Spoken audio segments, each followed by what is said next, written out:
Srimati Bhaktivedanta Swami iti namine Namaste Saraswati Devi Gauravani Pracharine Nirvisesha Sunyavadi Paschachati Shatarine Jai Shri Krishna Chaitanya Prabhu Nityananda Shri Advaita Gadadhara Shivasari Gaura Bhaktivinoda Hare Krishna Krishna Krishna Hare Hare Hare Rama Rama Rama Hare Hare. Thank you all for coming on this 4th of August, 8th month of the year, Vrindavan, India. Today is the first class, an interactive class on Canto 8, 8th month. So we'll get to find more exciting pastimes of the Lord in this canto. And in our attempts to increase, what we call enrich our program, they use that term in education when you pretty much have the basics, the rice dal chapatis, right, of your program. Then enrichment means, well, we're doing more. We can pack in more because we've learned how to do the basics more quickly. Everybody, we know how to do overview, breakdown pretty fast. So now to be progressive and proactive, we have to enrich our program with additional features. So today, as we were doing on our Gita, we're expanding into, I think on the day we do Bhagavatam, regular recitation from the little green book of the verses from Ishopanishad. So you can start hearing these regularly. These are quoted a lot. And also, if time, NOI, in addition to we always say our prayer. One other feature, although this canto has no verses in the green book for the 8th canto. That little green book gives Prabhupada's most selected verses. Now, Canto 7, there were many, because there were Prahlad's teachings, right? Canto 8, although I find some brilliant quotations in here by Bali Maharaj, this canto is not shown. Prabhupada had not quoted frequently from this particular canto. So I thought we would try today our recitation from Ishopanishad, just to start hearing and making these things part of your consciousness. Did you find last week when we did the Gita slokas that it really becomes something that's not, and then you'll hear, Prabhupada's quoting these verses not only in the Bhagavad Gita, but he's quoting them throughout the Bhagavatam. He's quoting Bhagavad Gita throughout all of his other books. Plus he's also quoting Ishopanishads, and he's quoting Bhagavatam when he's referencing other materials. So that way we can cross-reference in our minds what we hear. I think it'll be very powerful. All right, so our objectives today are the overview breakdown, memorization of the 8th canto, 24. We'll know the numbers, right? We'll know the key word and the topics from the 8th canto. Ideally, we'll try to get the link word for the 24 chapter titles. It's a little ambitious. Last canto was only 15. This is 24. But still, if we're clever, about our study, I think we can manage that. The other thing that I thought we'd try as a challenge, and we did this last year, we were in the hallway, you have your little index card, that little card, and a pen. Some tricks, because this is a scholarly thing, to being able to memorize the 14 manus. Now that's pretty advanced. And each one of those is accompanied by an incarnation. So this 8th canto actually focuses on the pastimes that we hear, Gajendra and Vamanadev and the churning of the milk ocean. Those particular leelas are emphasized as being the Lord's appearance in a particular manvantar. So there's a parallel from the first Manu down to the 14th. It is listed, this Manu, this incarnation. Manu number 2, this incarnation. So by the end of this month, our objective is that you will know that. That's very nice. 14 Manus and their 14 incarnations. Because it is actually the Lord who empowers the Manu, he gives him that authority, and at the same time in the Bhagavatam it's listed that each time, these are actually posts. The 7 sages change, Indra's post changes, demigods change. and they'll give different names. So it's just like temple president. It may be one person for so many, then maybe a different personality. It's a post. Indra is not a person, it's a position. And different personalities take that position. So hopefully by the end of this month you'll be very conversant, if you're all here with us still, with the 14 Manus and the 14 incarnations that are featured. And in this canto we get highlighted Gajendra, right? And we get highlighted the churning of the milk ocean, which is Ajita. And then of course Vamana Dev. Those are the three principal pastimes.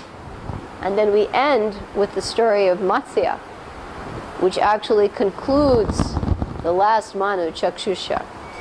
Okay. In case you didn't know it, our present Manu is called Shraddhadev. What's he called? Shraddhadev. And his other name is Vaivasvata. Vaivasvata. So those are the two names. You'll hear the name Shraddhadev, and you'll hear the name what? Vaivasvata Manu. Okay? So he is our current, if you have a complaint and you want to go to the highest authority, you can run your complaint all the way up to, he's our current Vaivasvata Manu. He is the Manu for the 7th Manu. Right? And this is the first half of Brahma's day. We're at the midpoint. It's lunch for Lord Brahma right now. He's taking rice dal chapati. And the next 7 period, believe it or not, Bali Maharaj takes the post of Indra. Even though he's fighting with Indra in this canto, it's amazing how they shift around. It's amazing how you'll see these battles, and one part Bali Maharaj is against Indra, and then in the next Manvantara he takes the post of Indra.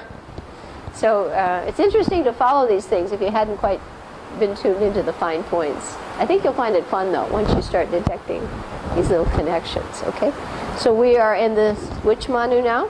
7th Manu, and his name is Shraddhadev. What's his name? Shraddhadev, and his other name is Vaivasvata Manu. Okay, and the main incarnations that we're hearing this canto, number 1 is, well, we'll hear the story of Gajendra, and that's Hari.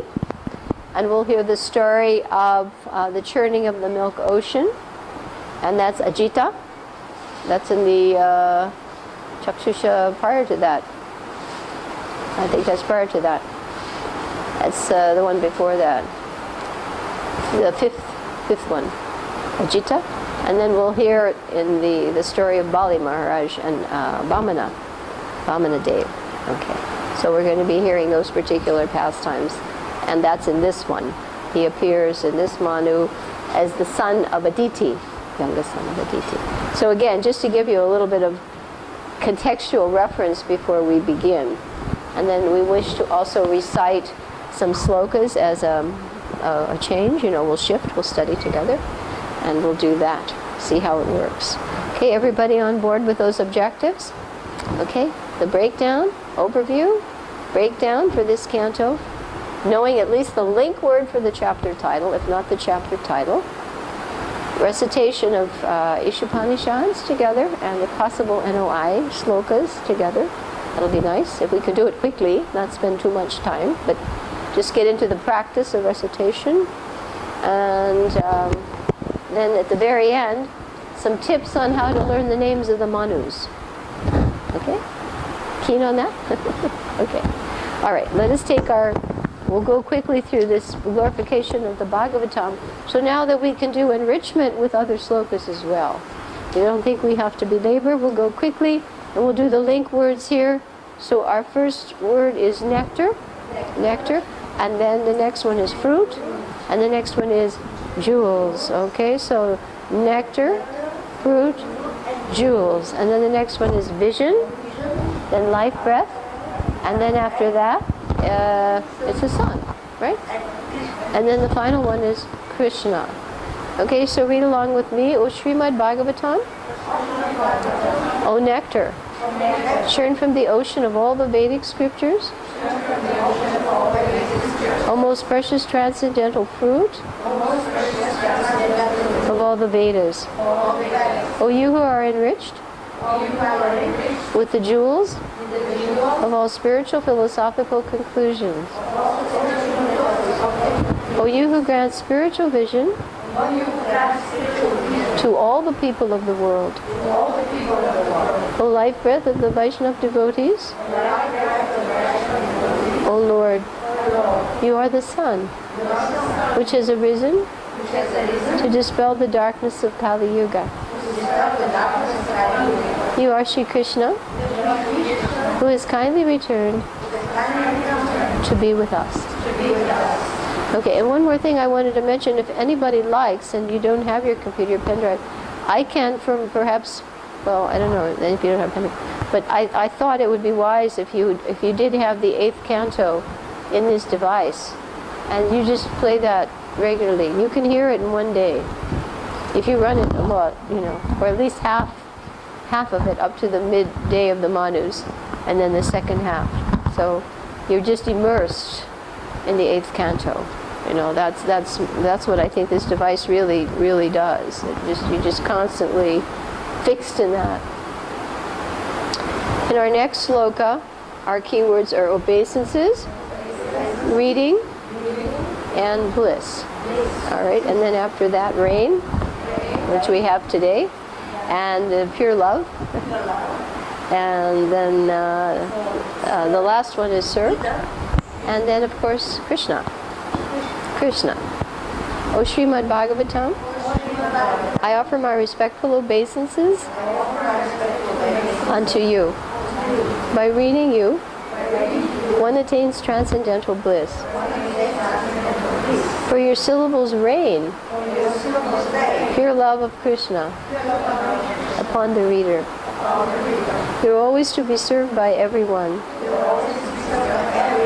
For you are a most merciful incarnation of Sri Krishna. Was that something unusual? With the bell? Okay. And the next one, what the Bhagavatam is to Srila Sanatana Goswami, and obviously I think to us as well. So the first thing is a friend, and a companion, and a teacher, and greatest wealth. Hey, here comes Daya. Hare Krishna. Please take a tray and join us. Okay, so repeat: friend, companion, teacher, wealth. In addition, deliverer, and good fortune, and bliss. All right, and then finally, heartfelt obeisances unto you. O Srimad Bhagavatam, O my only friend, O my dear companion, O my teacher, and O my greatest wealth, O my deliverer, O my good fortune, and O my bliss. I offer my heartfelt obeisances unto you. Okay, and Malini, may I humbly request you model for the audience, because if they see someone sitting there, they'll think, what's the teacher not saying? So we're all actually modeling, and we're getting more and more feedback. More of the videos are online, and I got an SMS from Hari Bhakti, right, this morning, and she's already taught 2 classes following our Bhagavad Gita one, and that people are very happy with the interactions and the things. So you're actually facilitating other people. That's our point, to imagine a bigger classroom than what's physically present. So she said everybody was very excited. Yeah. And she asked, are you going to put up more? And I said, well, I know they're working at it, like that. And even my banker, I had to call her this morning long distance, and she was on the computer. And I told her about it, and right online she went, and she said, oh, there you are with the little white cap. I said, must have been in the winter lecture. So your husband is saying more and more people are clicking into it now that it's on Mani Mandala. So you can watch these classes to refresh, all right? And hopefully we can improve them and enrich them so more and more people can benefit from beginning to end, from the overview to the breakdown to in-depth study. Our last one now, let's read it together. Did we read it together yet? No, I think I just pointed out the thing. O Srimad Bhagavatam, O my only friend, O my dear companion, O my teacher, O my greatest wealth, O my deliverer, and O my good fortune, O my bliss, I offer my heartfelt obeisances unto you. Okay, and our final one are the comparatives of saintliness, unsaintly, uplifter of fallen, and the plea, don't leave me, and where to become manifest. So, saintliness, unsaintly, uplifter of the fallen, don't ever leave me, manifest in the heart and in the throat by pure love of Krishna. O Srimad Bhagavatam, O giver of saintliness to the unsaintly, O uplifter of the very fallen, please don't ever leave me. Please become manifest in my heart and my throat, accompanied by Krishna Prem. Hare Krishna, Hare Krishna, Krishna Krishna, Hare Hare, Hare Rama, Hare Rama, Rama Rama, Hare Hare. And this is the hand signal for Lord Chaitanya. It's a beautiful, it's just automatic, Lord Chaitanya. And actually it means when the hands are up and the heart is open, it means munificence, magnanimous. A person's open and he's giving, right? If a person's not open, he's physically going to show it, be very closed. But Lord Chaitanya is so magnanimous. I always like to quote interesting things from other lectures I listen to throughout the week. And on Sunday I heard Keshi Damana explain Bhaktivinoda Thakur's more inner understandings of Kali Yuga and why Lord Chaitanya is so magnanimous, because he was saying, yes, we can say Kali Yuga is so scary and horrifying, but he said even like in Kali Yuga, demons, rakshasas take birth in Kali Yuga, right? Even in Brahmin families. So this is terrifying. But he said, Lord Chaitanya is so merciful that the holy name will even help them. They would have no help otherwise. So Lord Chaitanya, and that's really why, because these people are already outside of Vedic principles. They are accepting atheistic doctrine. Their only hope is Lord Chaitanya and the holy name. That was a brilliant point. So I like to weave in things I hear that are especially interesting understandings. Okay? So, by the way, with your little device now, you're going to be able to hear your radio more interesting, really, and better, All right? Let us now get out our magic slates and do a quick overview breakdown of the 8th canto. So we have the skeleton, the anatomy of the subject matter at hand. Like good medical practitioners, doctors have to take an x-ray of a new patient and his temperature and his physical status before treatment begins. Otherwise, you don't have a progressive conception. If they come in not well, you have to see, is the treatment working? So the doctor takes x-rays and pulse and checks. So the skeleton is what the professionals advise the student start with. Memorize it. And that's what we do. All right? So if we open our computer to the book, what? Srimad Bhagavatam. What book? Well, you're going to have to be really loud today, because you're all going to have to make up for those people who didn't make it through the rain. Okay. And because we're in the 8th canto, when we open it up to that folder, then click, click, click, click, click. 24 chapter titles will appear on your computer screen, on your folder, right? 24. Srimad Bhagavatam, 8th canto, 24. And then to help remember that number, well, we think of a multiple of 8 is 24, right? 3/8, if we're a little brushed up on our math. 3 times 8 gives us 24. So 24 chapter titles. And you'll find that it's a twin. Canto 9 also has 24 There are 3 twins in the Bhagavatam, cantos that have the same numbers. 1 and 6, 4 and 11, and 8 and 9. Okay? All right? So, write that again. Write the size, right? Write your book. Write it again, your little replay. Because, again, the more you do it, the more it's automatic. And the whole point is to have these things just like a computer that's really fast. It comes up quickly. If your computer's slow, it takes it a while, you know. So your brain is a computer. It's a computer. And look who's here. Hey, it's Brahmi. We heard her announced. She was announced on the radio this morning. She's becoming a Bhakti Vriksha trainer. Very good. She's training ladies to go out and do programs. Very good. Thank you for coming. We're honored. Okay? So the next thing we're going to do is with the help of a study guide. What do we take help from? Study guide. And we use Narayani Mataji's study guide. I think today you received that in your tray. She has taught the Bhagavatam with Virjan over a period of 6 years. She's come up with very helpful study guides. And from her study guide, we'll see that she has identified 5 major sections. How many? 5. 5, right. So we have 5 topics. So to show that, we put dots in a row. Okay, we've got 5 dots there. Okay? Now this is my color version of the chart. As I say, I should try to probably get this one scanned and online. It's not laminated. Local scanning is not a high resolution, but maybe something is better than nothing. But this one, you see on the left, you see the numbers for the size of these breakdowns.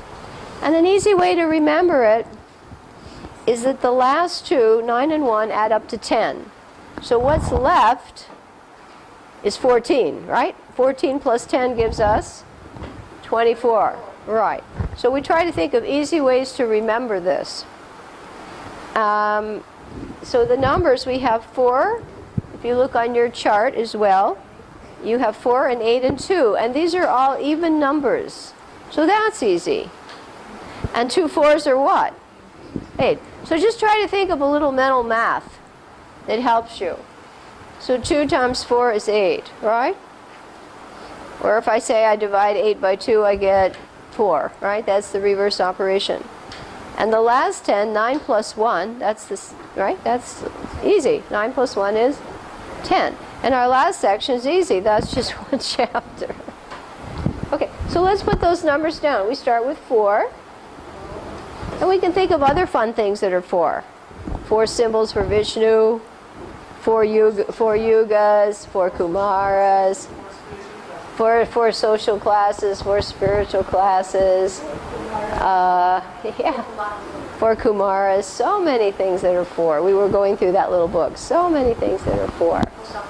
All right, so that's an easy one. And 8, of course, our favorite one is gopis. Yeah, if you live in Vrindavan, 8's got to be gopis. I mean, there are other things too, but 8 is the gopis. So 4 and 8, and our other one is a 2. Right? That's an easy section, just 2 there. Because we have pretty short sections, and that last one was 1, right?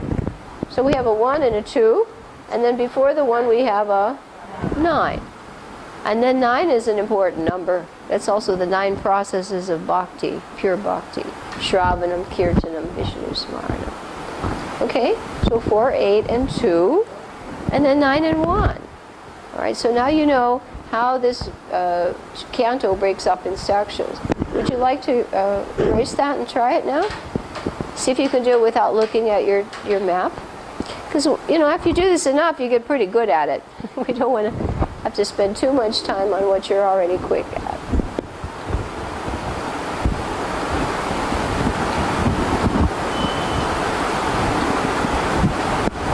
Okay?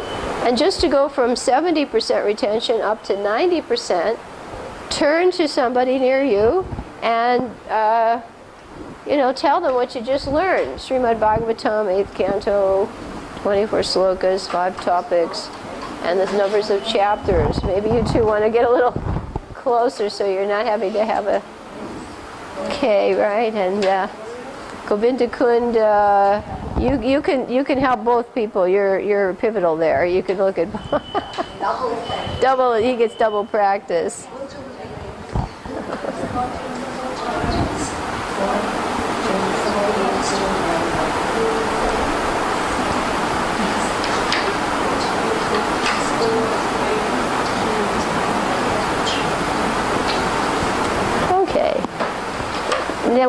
Now you always ask if you're doing any interactives with other students.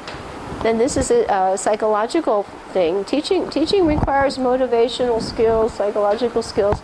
You ask the students, have you just learned something you didn't know before? Because otherwise, our tendency is to think we always knew something. We didn't. Before Krishna consciousness, do you all agree we didn't know very much? We had to start all over.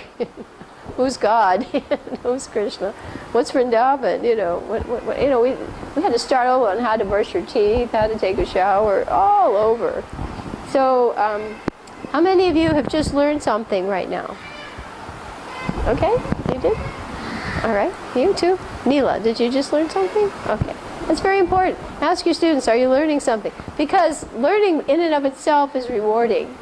You don't have to sugarcoat it. Bribe kids with sweets. It doesn't need it. It's learning is life, right? Lifelong learners is what we want. All right, now we're going to put a code.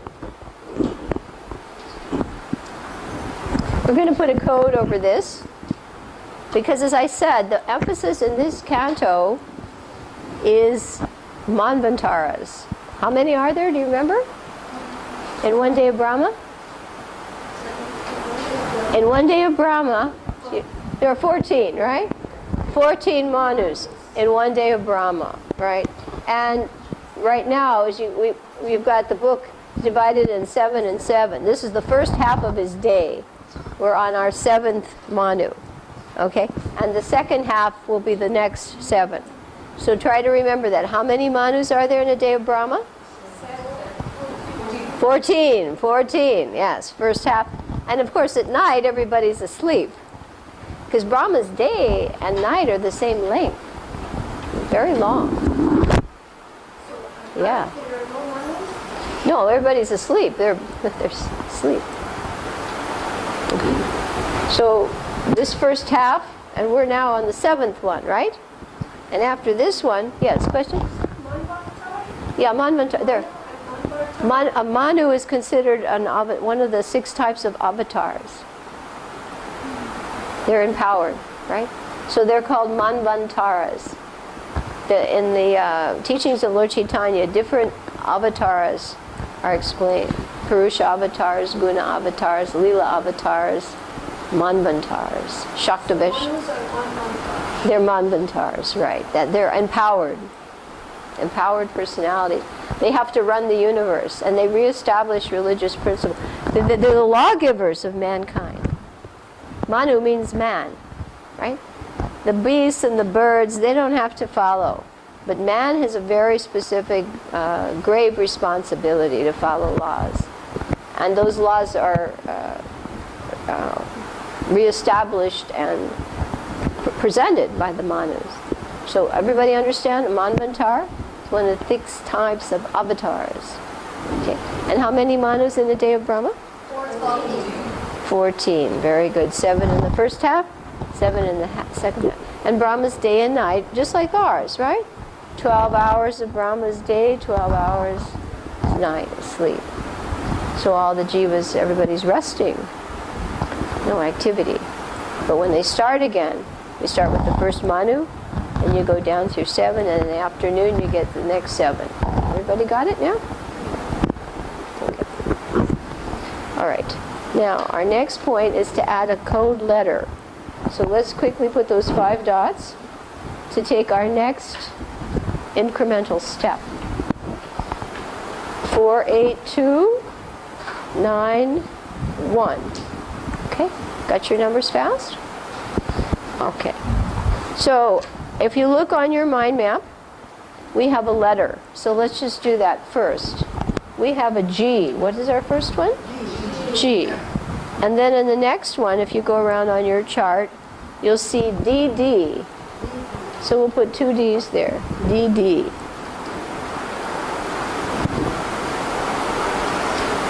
So let's repeat them. We'll do a yo-yo practice. Yo-yo means I go back and forth. G and DD. Now on the third one you see M. And you only see 2 chapters there. Right? You see that? So let's repeat. G, D, D, M. All right? Then the next one, you have B and M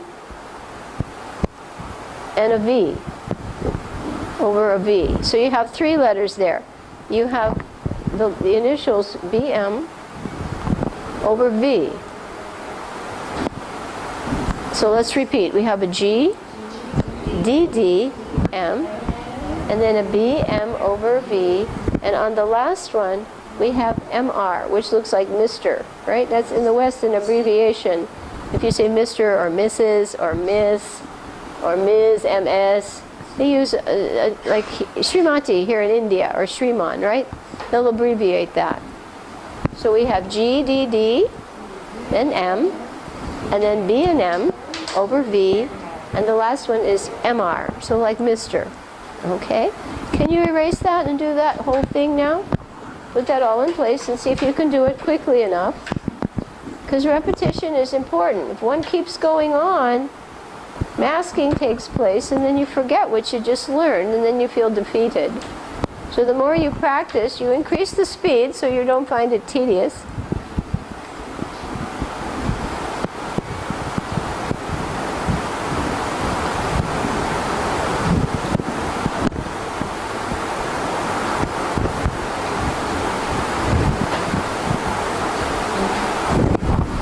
Okay, we able to do that without too much trouble? Okay.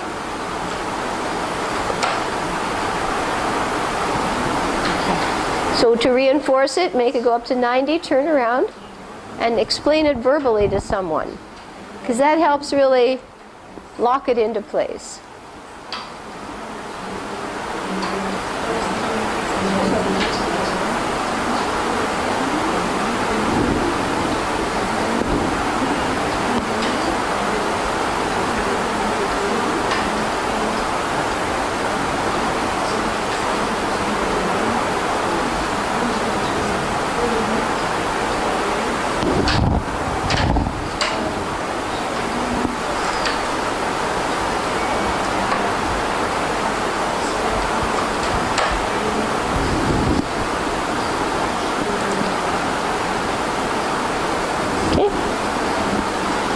Is this getting easier, Brahma?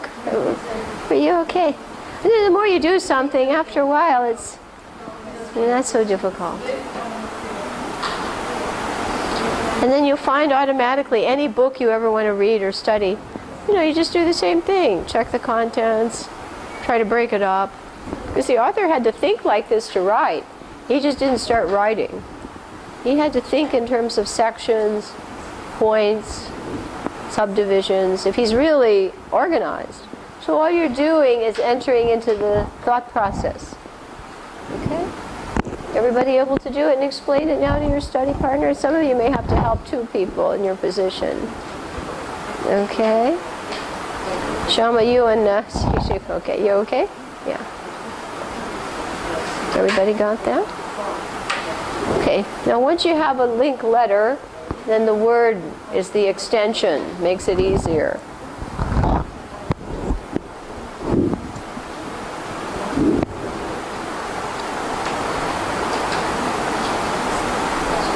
And we can add a signal now as well. Signals help. Multisensory instruction is very important. The body speaks a lot more loudly than the words. 93% of communication is nonverbal. 93%. Communication, as far as words, is only 7%. Very small. So the more you use your body when you speak, and the more you intone with your voice, you don't just talk in a monotone like some computer, right? People can understand more of what you say. And you can tell people's mood also. If somebody says, I really like you, you're not going to believe it. Even though the words say one thing, the voice said something else, right? And the body also, if somebody comes up and shakes your hand or says Hari Bol, then it says, but if somebody just walks right by and doesn't even look, it's just, it says a lot. So it's proven. It's proven. Words are a very small percentage of communication. So we will add a signal as well as a word. So for the G, it's Gajendra. And we put up a trunk with a lotus. Right, because his prayers, he offered a lotus to Vishnu. Okay. So that's your first signal for Gajendra. And the next one is the usual, the demigods and the demons.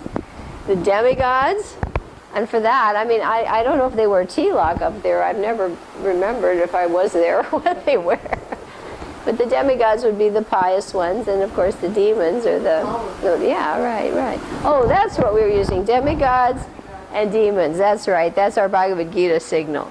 Okay, so the demigods and the demons. All right, that's our signal. So let's repeat. G is for Gajendra, this lotus. And then we have the demigods, flowers, and the demons. That's the next topic. And Gajendra section is how many chapters? 4, yes. And what about the demigods and the demons? 8, that's a big section. It's one battle after another. Actually, every canto, it's just they're fighting all the time. This Bhagavatam should discourage you from wanting to go to the heavenly planets. It's not peaceful up there. There'll be a few descriptions of the dancing girls and the marble columns and the golden doors and the coral sitting places and the creamy, foamy silk bedspreads. But those people are terrified. They're always fighting with each other. So don't think it's going to be nice up there. And when you listen to some of these battles, it says your hair will stand on end when you hear how the fighting goes. So we should not want to, we should want to go to Krishna Loka. Prabhupada warned, he said, many of my disciples will go to the heavenly planets. And you know what that means? They're going to come back after Lord Chaitanya's movement is over. And that way they don't have any hope. That's scary, isn't it? That's very scary. And the thing is, by being pious, you go to the heavenly planets. But we want to be more than pious. We want akarma. No pious, no impious. We want to just do pure devotional service. Because you can be a very, very pious man and wind up in the heavenly planets. But you have to come back. What's the point? And it's not peaceful. You'll see when this canto, it's nothing but battles. One after the other. Okay? So we have the next M, as we'll put a law book out for the Manvantaras, because they give the laws. All right? So M is for Manus, the Manus, future Manus. The first section includes the present Manus, and from this section you get the list of the next 7. So M is for Manus. Right. Gajendra, the demigods and the demons, and the Manus. And that's 2 chapters, right? Now you have 9 chapters. This is very big because Bali Maharaj is a big-time demon. But he's glorified and he's one of the 12 Mahajans. So that's just it. It's not black and white. It's not black and white. Sometimes, we had in the 6th canto, who did we have? Vritrasura. Sometimes you get big-time demons that are glorious, right? So Bali Maharaj is glorified. They're even showering flowers on him because he's so faithful to the Lord and to truthfulness and charity to the Brahmanas. So Bali Maharaj, and who's the little guy that comes? Vamanadev, with his little umbrella and his begging pot, and he's a cute little boy, and he just wants 3 steps of land. That's all. But he's Vishnu.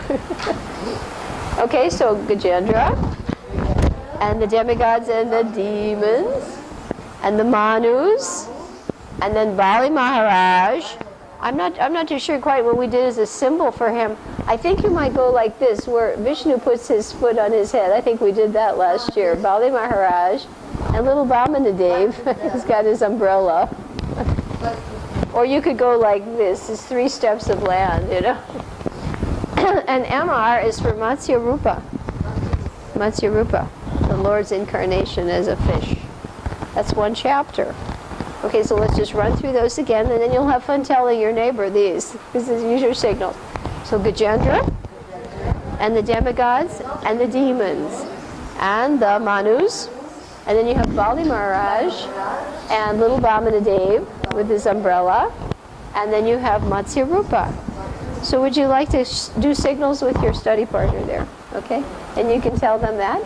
Okay? Okay.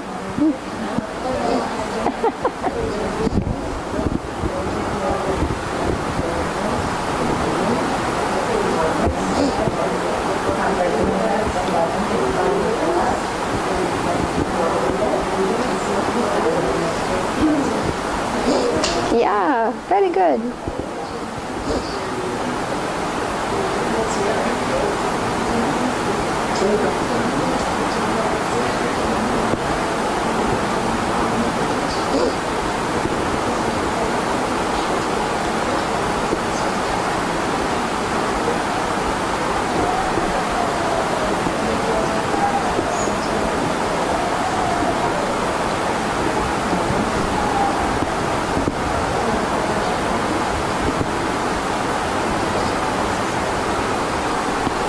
Okay, is that fun? Easy communication, isn't it? And it makes it easier to remember, right? I mean, we can just learn the codes, and that's better. But the signals, good, better, best. You agree? Good? Right? Codes. And then repetition, better. But signals, best. Good, better, best. Okay, everybody got that? All right, I think now we're ready to go into breaking these down. Do you have your list of chapter titles? You have your list of chapter titles?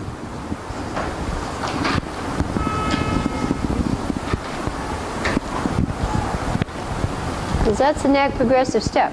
You get your list of chapter titles, and then after we've done that, we'll read Narayani's little summaries. We'll do an interactive. So we get the summary of these 24 chapters. Okay? So get out your chapter titles. Right? And I have a big chart here. I'll get my giant chart. And now you know 48291, right? Sounds like a telephone number. Telephone number up to the spiritual world.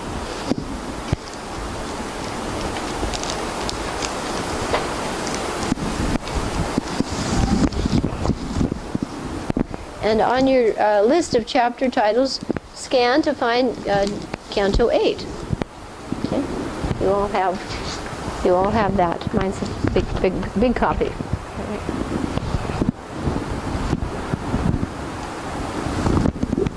Now we'll use the little eyelash routine. I've started using that. I think it's pretty helpful. Remember when we were doing last time we were on the 7th canto. We broke it down, and in the 6th canto we were using that technique. The little circle with the eyelashes.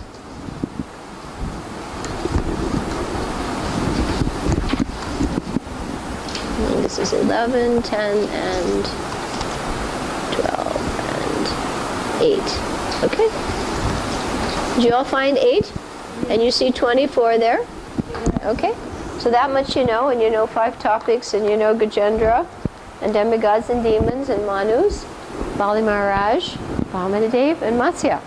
So those are going to be the main features in this canto. All right. So now on your slate, in accompaniment with this list, let's proceed again using the help of symbols and codes. So the symbol that we found to be pretty helpful, we're always trying new things, was to take a circle and put a letter inside, right, for the first section. And this G is for who? Gajendra. And do you remember the number of chapters here? 4. Okay, so you put 4 little eyelashes on that circle. Now, 3 of them, and we'll put the numbers 1, 2, 3, and 4, because those represent the chapter titles. So again, remember, everything's progressive. If you just start reading through the 8th canto, it's nice and you might get it. But if you do this first, you set up your mental compartments, and then your reading is compartmentalized. You know, oh yeah, that's here, and oh, that's there. Just like if you're looking for something, you know, you know, oh, I put that in that cupboard. Oh, I put that in another cupboard, and then you go find it. So you're compartmentalizing these pastimes. And it's easy when you're hearing, especially classes. You hear a class, you say, oh yes, I know what that is. I can go reference that. So chapter 1, we're going to put an M on that because that one, the key word in there is manus, right? Manus. And then the next, we're going to put a dot on 2, 3, and 4 because in all those 3, Gajendra's name is in the title. That makes it easy.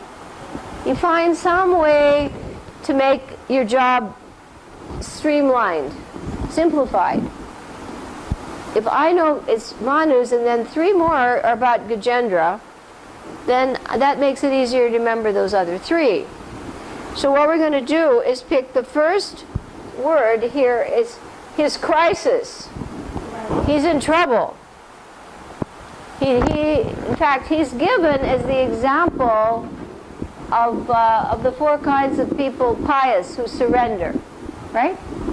Those who are in distress, those who seek wealth, those who are inquisitive, and those who are in search of knowledge of the Absolute. And Gajendra is given in the Shastra as the representative of those who approach the Lord in distress, right? He's in a, what's he in? He's a crisis. And when you're in a crisis, do you find that you often pray, right? And you go to Balaram, you say, oh Balaram, please help me. Right? So the storyline is important when you're trying to remember main ideas also. Just think about the link. Okay, he's in a crisis, he prays, and then finally he goes back to the spiritual world, right? So for that one, we can pick the word returns, R. So you got the storyline. Okay, he's got trouble. He knows who to pray to. It works, and he goes back to Godhead. Okay? Now again, you start to wonder, someone who just knew this will say, well, what does that have to do with the Manus? Right? So what we're getting in this first section is a list of the first Manus. And then at the point where we come to the Manu in which Gajendra pastime takes place, then we know that that incarnation is Hari who came. So that's why that's the connection. People are saying, oh, can you tell me about that particular Manu and how the Lord came to save Gajendra? Does everybody understand the connection? Because you hear the Manus listed, and you'll hear Swayambhuva and how he has been saved by Yagya, his grandson, from the Yakshas and Rakshasas. So in each one, the incarnation comes, and that's this one. This story of Gajendra is coming in the 4th Manu. Which one? 4th Manu, right. So the connection between Manu and Gajendra is that somebody said, oh, let me hear about that pastime, okay? Because this is a very important one. Question? 7th canto and 8th. In the 7th canto, let's see. Right, it ends with Vanashram. I'm trying to think what the introduction is in the first slokas. I'll have to reflect on that more, because actually, usually the link is in the first introduction. Sukadeva Goswami is being, asked by Parikshit, but I don't want to make a comment unless I really thought about that. Okay? Usually there's definitely a connection, the progression. All right, so here we go. So now you know this. Manus, crisis, prayers, and returns. Okay, let's just keep it fast. We're not going to go too far. Let's go to our next section. Because you can see. And what we can do is we'll just read it out loud. We're not going to try to memorize it. The whole title is the Manus, administrators of the what? Of the universe. And welcome. Can you all get situated over there without too much help? All right, and then the next one is called the Elephant Gajendra's what? His crisis. So his name is coming up. And it's the Elephant Gajendra, because we want to know who is Gajendra. Well, he's an elephant. And well, how does an elephant come into the picture? So that's a long story, too. You'll hear there'll be stories within stories. And then the third one is Gajendra's prayers for... Right, Gajendra's prayers of surrender. He's surrendering. My friends can't help me. My wife can't help me. This crocodile has been sent by the will of Providence. All I can do is surrender. Pray to the Lord. And the Lord comes. The Lord comes.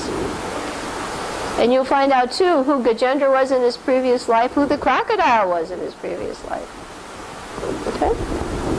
And then the next one, Gajendra returns to the spiritual world. So now you got the progression. Are you able over there to get all your materials? We have just gone through the overview breakdown of Canto 8. And now we're doing the little eyelash model. And we're learning the code. Manus, crisis, prayers, and returns. And we're just reading them. We're not going to try to practice memorizing right now. I just want to do a general overview of the whole thing. We were taught that in art school. Just like a tide, how the whole tide goes up, all the boats go up. Not one boat goes up and another boat goes down. So we were taught when we were doing a painting to work the whole canvas consistently. So if we get stuck on the first part, we don't get the rest. Understand? So let's do codes now. We've done Gajendra. Your next one is going to be a circle, and what's the letter in there? DD, yeah, 2 letters. Demigods and demons. And this is a big one. You've got a lot of eyelashes on this one. This is very big. So you have to put 8 eyelashes on that one. You may want to break it in 2 parts a little bit. And you're going to number now from 5, I think, up through 12. Is it? 12? 5 through 12? Yeah, because the middle one starts 13 and 14. So 5, 6, 7, 8, and then 9, 10, 11, and 12. Now this is getting pretty small. Right, this is hard. Okay. Demigods and demons. Now, in this one, we have the whole scenario of battles. Demigods and demons fighting. And sometimes the demons prevail, and then sometimes the demigods prevail. And this whole canto just goes to show you, don't try to go to the heavenly planets. It's not peaceful. That's what I get the book. All right. So now on the first one, you have demigods and demigods 2 times, 5 and 6. First of all, the demigods appeal for help, and then they get a truce. So I don't know if you've got room on your slate. This is not showing up so well. I'm going to do mine again. I'll do the first 4. So this is 5, 6, 7, and 8. Because on these things there's a black margin here and it won't show. So you have, I put 8 for appeal. The demigods are not in a powerful position. The demons have taken over. And what do the demigods often do when they're in trouble? They go to who? Vishnu, right. They go to Vishnu. And they often go to the Lord for protection. Please help us. And it's advised, time is not in your favor. You should declare a truce. Now on your charts, I think you'll find, if you turn your charts over, little icons that will help you. If you look at your chart, on the first floor, I should have mentioned that. I put cards, right? Like on the random cards, I put 14 dots around the end, round. 14 rounders. And then I do a circle, and who's in the middle? There's a crosses, and around there's a crosses. There's a crocodile there, with his, riding his legs. And then on the third one, what's in the picture? A lotus. Yes, he's offering a lotus for prayer. And then what happens to G in the last one? Yeah, he goes back to the spiritual world. G is for the gender, and he goes back to... So the little cards will help you. Now, here we have the next 4. Maybe you should do that on your slate. Let's just do 4. Erase your slate, and let's do 4 at a time. Because I think 8 is overload, usually over 7. So now let's take a look at the cartoons, the little icons, and let's see if they help us. The first one, remember we said the demigods appeal to the Lord for protection. So here we have flowers representing the demigod, and a peacock feather representing who? Krishna. And they're appealing to him for protection. So the card means, please shelter us. You see what the card means? Now, and the next one, usually a flag represents what? Yeah, tools. We're not going to fight. So you have demigods and demons and a right flag. And that means we're going to declare a what? Yes, if somebody puts up a red flag, it's against war. To fight. It's against war cause. If somebody surrenders and puts up a red, you cannot kill him. If you do, it's simple. So you've got the protection thing, the demigods going to the world. Then, if it dies, it's not in your favor, declare a truce. Right? You see the flag? Do you have the little cartoons over there? Now, the next thing is that you have a long story of how the Lord said, the only way we can get the demons defeated is if the Lord comes and helps you. So you have the whole story of Mother Mountain churning the ocean. You've heard that past story, I'm sure, right? You've all heard that story, churning the ocean of milk?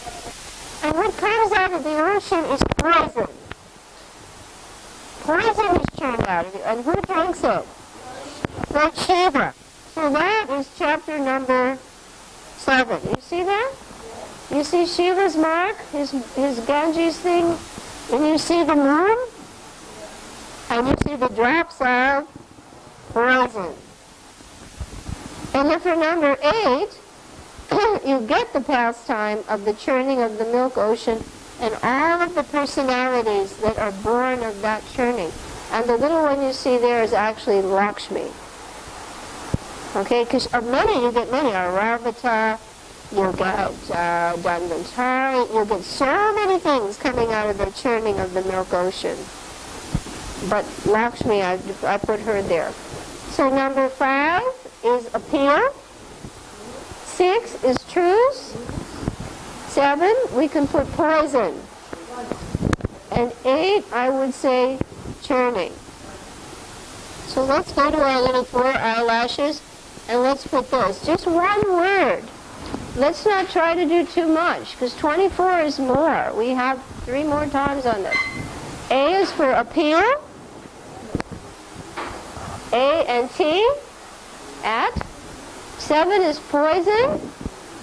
And 8 is churning. Okay?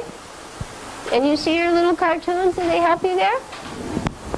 A, T, P, C. They appeal for help. Think of the storyline. They're appealing for help. The Lord says it's not favorable time. Declare a truce.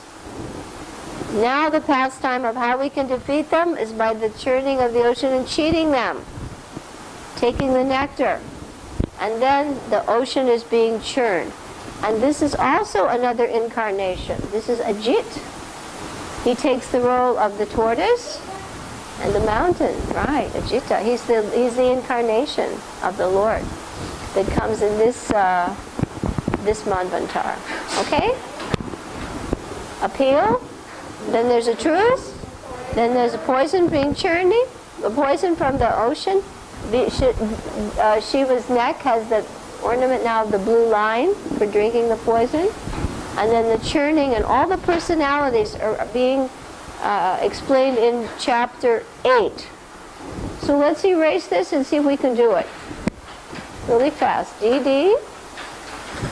4 eyelashes. And the chapter numbers are what? 5, 6, 7, and 8. Everybody over to follow? This is a bit more rigorous because this is 24 chapters today. More rigorous. Okay? And in the first storyline, the demigods are appealing for help. The Lord says, not favorable, declare a truce. And then they start churning, and what comes out of that? Poison. He takes out the poison. And then the next thing, in chapter 8, you get what's coming from the churning of this ocean of milk. Okay? Now see if you can turn to your study partner and give them the next 4 chapters. We did the first 4. Manu's, Gajendra's crisis, his prayers, and then his return to the spiritual world. Now see if you can do 4 more with your partner. Okay? Rami, you want to check with Malini there? See if you can do those 4 chapters. And Zaritza, you can check with the kids, see if they got that.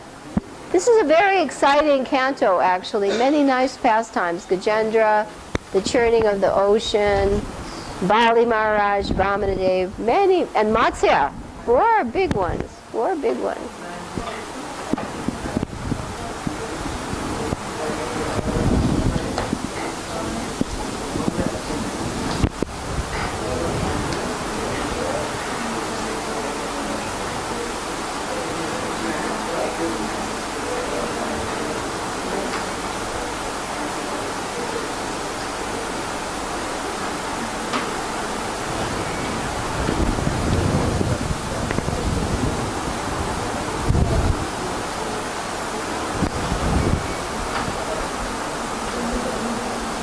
And I think we can do some signals that will help for that. Like for the demigods approach the Lord for protection, you can go like this.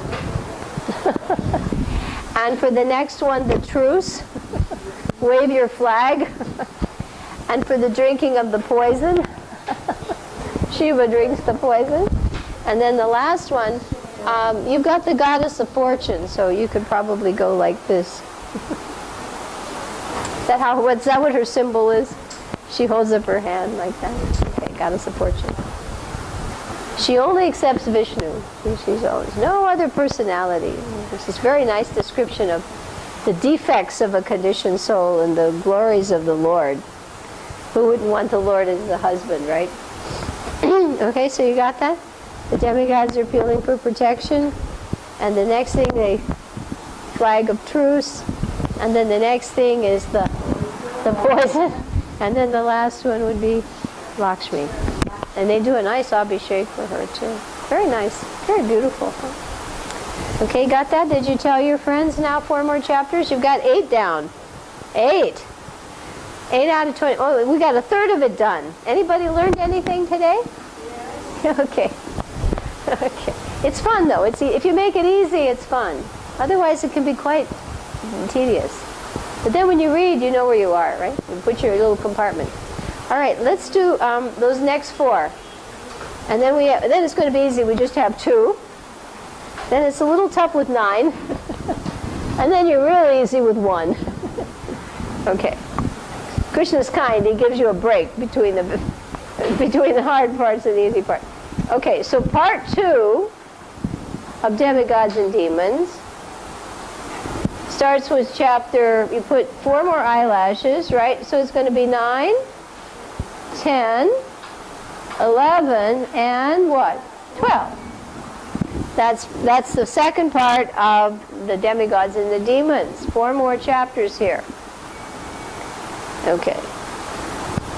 Now the cartoons really help. I think they really help. If you look at your little cartoons, and I really should get this scanned and put online so people can follow it. You see a beautiful lady holding a jug, right? You see a lady holding a jug. That's Mohini Murti, right? She snatched the pot of nectar from the demons. They had stolen it from Dhanvantari. When he came out of the Milk Ocean, the demons snatched it. So Mohini Murti comes and gets it back. And who's Mohini Murti? Krishna! In his form is a beautiful woman. And she just says, anyone who trusts a woman is foolish. But they do. She's so beautiful. They don't want to like it. So number 9, I guess we can put MM. MM. Who's MM? Mohini Murti comes into the scene, and she talks the demons into giving her jug, and she says, I will divide it if you trust me, but no one should trust a woman. But they don't want to discourage her because she's too beautiful. They're so completely bewildered. She bewilders everybody. The Lord bewilders even Shiva at the end. That'll be another one. And then the next thing is, she snatches the nectar, the demigods get it, the demons don't, and they're ready to fight. So what do we have in the next one? You have a battle. Right, so we can put 2 swords crossing there. 2 swords. And you can put B for battle, if you want to put that. The battle between the demigods, because once they've been cheated out of the nectar, they're really going to go fight for it. Fight. So Mohini Murti is in 9, and then this battle, which is so ferocious. When you read it, they're riding on all kinds of creatures. Whales, birds, animals, men. The fighting is so heavy, very heavy. And sometimes one side looks as though it's winning, and sometimes the other side looks as though it's winning. Don't go to the heavenly planets. It doesn't sound heavenly at all, does it, when you read these battle scenes? Then in the next one, Indra is able to defeat almost everybody with the thunderbolt, but there's one personality he can't defeat. So a voice from the sky says, the only way that demon can be defeated is with a weapon that's neither dry nor moist. So do you see here a picture of Indra? And it looks like he's taking a bubble bath. It looks like he's in a bubble. When you were kids, they would give you a bubble bath, right? But this is foam. So he comes up with a foam weapon. And then he's able to beat that one demon. Do you see him with his bubbles there? Yeah. This is his foam weapon, and that's chapter what? 11. So here we have King Indra annihilates the demons. So we can put an A for annihilates here. And 10 was B for battle. So M was for Mohini Murti. And the 10th chapter is this big battle, and it is heavy. And then 11, Indra, his final annihilation is in 11 with the foam bubble bath. And then, after the whole thing's over, Lord Shiva goes to the Lord, and he says, I want to see that form of you as a beautiful woman.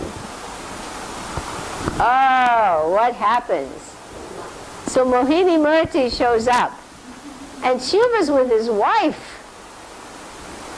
And, she's the Lord, just to show you that it's proven, even Shiva is bewildered by the external energy. And she's bouncing a ball, and, the wind is blowing her stuff. And Shiva just goes nuts. And he starts chasing her all over the place. And he tries to hold her and embrace her, and she slips out. And wherever he goes, he deposits semen, and that's where all the gold mines are. Gold and silver mines are. And he specifically goes to places where the sages are, just to prove to the sages, look, don't think that you're not going to be bewildered. There's Shiva. And at the end, Shiva was not angry with the Lord. He could have said, look, you made me look like a fool in front of all these sages. What's my reputation going to be? He said, no. You have shown me and everyone how glorious you are. That's Shiva. Beautiful, huh? Amazing. So that, number 12, here you have the Mohini Murti incarnation bewilders Lord Shiva. So I guess at this point we could put another B,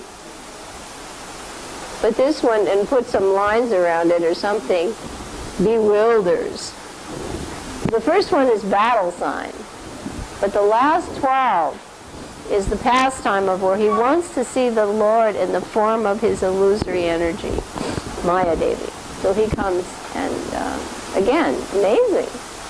Amazing. 9 is Mohini Murti. 10 is this really descriptive battle. A is this one, annihilates. Right, he annihilates the demons. And 12, the Lord is bewildered by Mohini Murti. So can you turn and try to draw this again for your study partner? And you have the first 12. I think what we'll do is the next 2, and then we'll just read the study guide this far. Because I think it's too much to try to take them all in the short time left.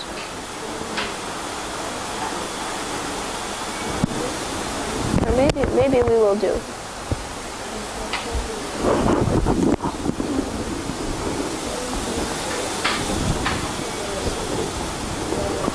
See how much your children can remember over there, Zaritza. This is pretty... we're getting into pretty deep now chapter titles.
Okay. Turn to your study guide. You have a study guide in your tray. To Canto 8. And I believe actually Narayani's study guide shows that she has done 2 parts.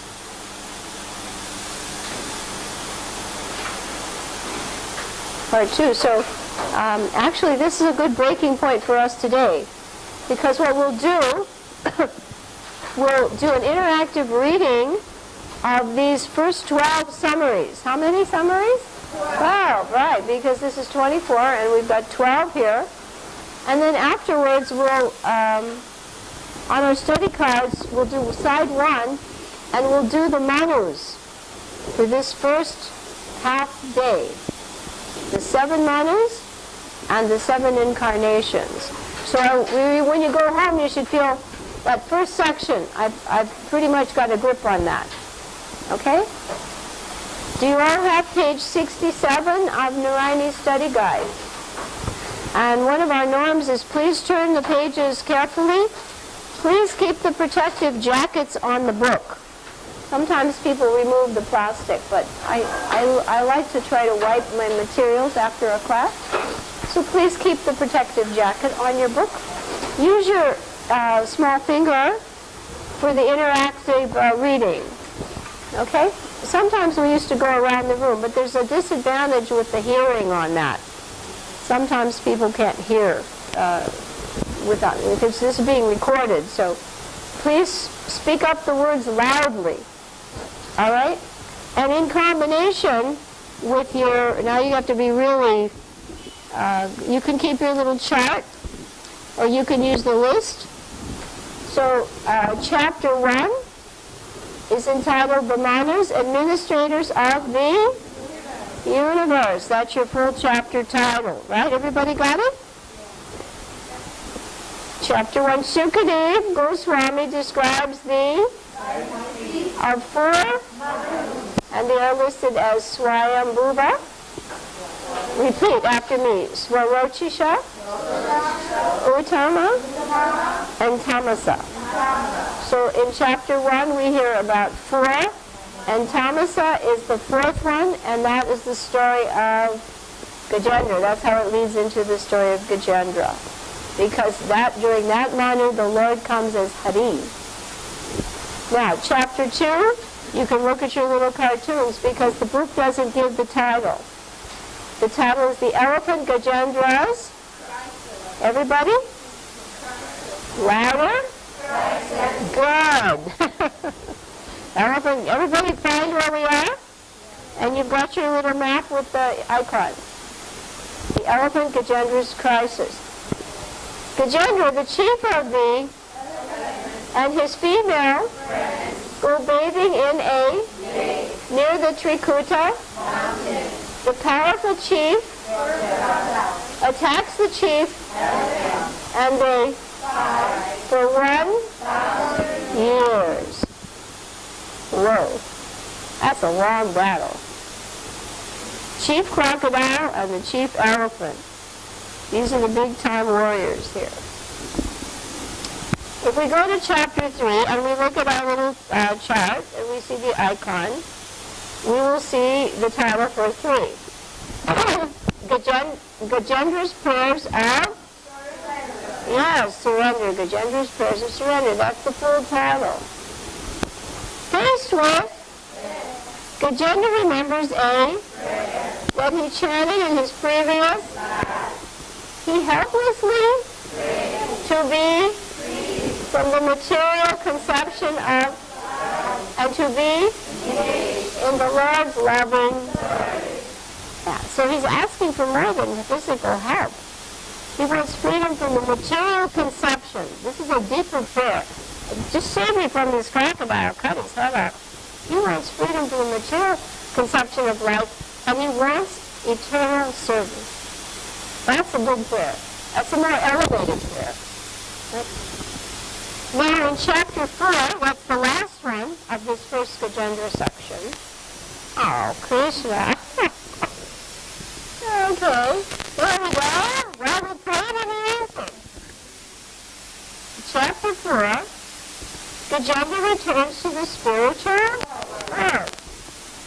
After the Lord frees him from Gajendra achieves of associating with the rest. He goes to Vaikuntha. So he goes back to spiritual world. So now you see the first Pura. And you got the picture now. So when you read these classrooms, you can press the present. Now we're going into the second thing, right? Chapter 5. And look at your little outline, and you'll see the full title. The demigods appeal to the Lord for protection. Krishna Durvasa, the demigods are by the deprived of their heavenly. The demigods go to the assembly of Lord, and for him are one. Mama and the demigods then go to the north and pray to Chirabachari. This chapter also describes the fifth and Ramas, Ravata and Sakshisha. So the first chapter was 4, and this chapter describes the fifth and sixth, Ravata and Sakshisha. forgot the full title. The demigods and demons declare a truce. They have 3 days. Demigods, demons, and declare a truce. Lord Vishnu advises the demigods to make a witches. When the demigods and demons make a start for the ocean out, carrying Manda and mountain with them, they become fatigued. Vishnu appears on the back arm, and with one hand lifts up onto the Buddha's back. The mountain slips and everybody's crushed, and the Lord just lifts the mountain. And he puts it on the Buddha's back. That really exciting little pastime here. Now number 7. This was the poison one, right? You look at your little cartoon. Lord Shiva saves the universe by drinking. Well, the more poison is, it produces a dangerous Lord Shiva who is dedicated to auspicious, benevolent, poor, takes the whole quantity of envy and grace. He drinks it out. The whole quantity, some of it drops from the ground. And what drops from the ground is snakes and all the poisonous plants and things. That's where they get poisoned. Now we go to chapter 8. And we have a picture of this little lady and this birch lady. The charting of the North Front Ocean. From the charting of the North, Lakshmi, the goddess of appears. The demigods, sages, the warriors, and others offer her respectful. She could not find anyone to accept as her, and at last she selects Lord as her. He gives her an everlasting place to Canto. Because of that combination, everyone is very, nice class on chapter 8. Then we'll do the next 4. Oh, this is the fun one. The Lord incarnates as Rama. Wow, chapter 9. The Lord of Hera incarnates as Murti. When the charting produces nectar, the demons see them. Thus then, Murti Murti, an extraordinary beautiful young, appears before the demons become braver, and she asks them for love, so they give it to her to Mahini Murti, who is that has the demigods and demons sit indifferent before she distributes these, knowing that the demons are unfit to drink. She and distributes it all to the, except for one person. Who was it? Rahu got some. He slipped in and he started drinking it, and she cut off his head. So his head survived, but the rest of it didn't. So Rahu got it. That's why he's an unauspicious planet. He slipped in there. It was the sun and the moon that detected him, and then